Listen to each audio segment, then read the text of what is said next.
Bonjour, alors je te propose d'attaquer cette dernière semaine avant les vacances en te présentant du coup le travail que tu as à faire aujourd'hui. Alors pour commencer, je vais te demander de reprendre le travail que tu as fait la semaine dernière et d'utiliser le corrigé qui t'est fourni, donc soit sur le parcours pédagogique, tu peux aussi le retrouver sur le cahier de texte ou encore sur le site sciencesphysiqueconnectée.wordpress.com et de vérifier que ce que tu as fait la semaine dernière est correct au niveau notamment par exemple de la définition du poids, de la masse, des unités de mesure, des instruments de mesure.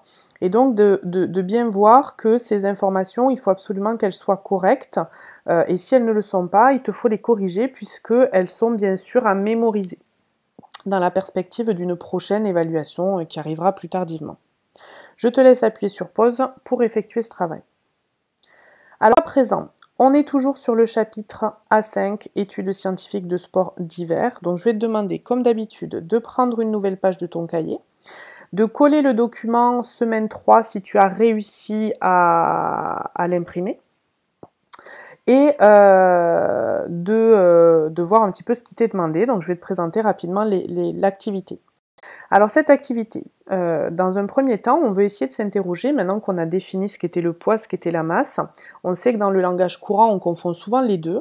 Et cette confusion, elle ne vient pas de nulle part. Et du coup, on veut essayer de comprendre quelle est la relation qui existe entre le poids et la masse et pourquoi est-ce qu'on confond si facilement ces deux grandeurs physiques qui pourtant sont différentes. Dans un premier temps, tu vas devoir te rendre sur le lien suivant qui va te donner accès à une animation. Cette animation, je vais te laisser la découvrir de toi-même et essayer de voir ce qui t'est proposé. Et donc, dans un deuxième temps, tu vas devoir répondre à partir de cette animation aux questions qui te sont proposées. Première question, c'est faire le schéma de l'expérience.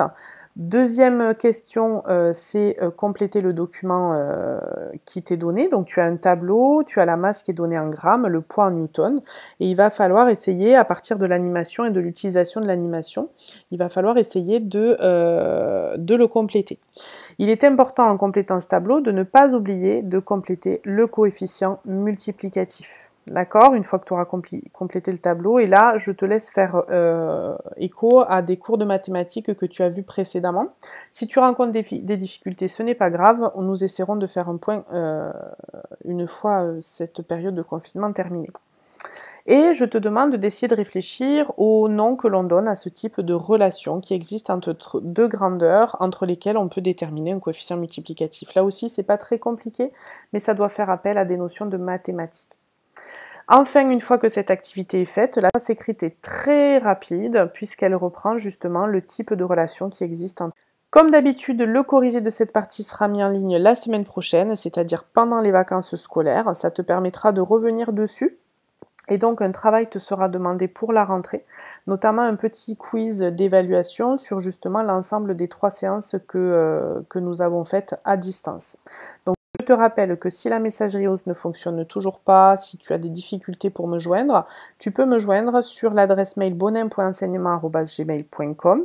Il ne faut pas hésiter à m'envoyer non plus vos travaux, ne pas avoir peur de me les montrer, même s'ils sont faux, ce n'est pas grave, ça me permettra de voir où sont tes difficultés et de te proposer une correction un peu plus détaillée. Il me reste à te souhaiter bon courage pour ce travail. À bientôt!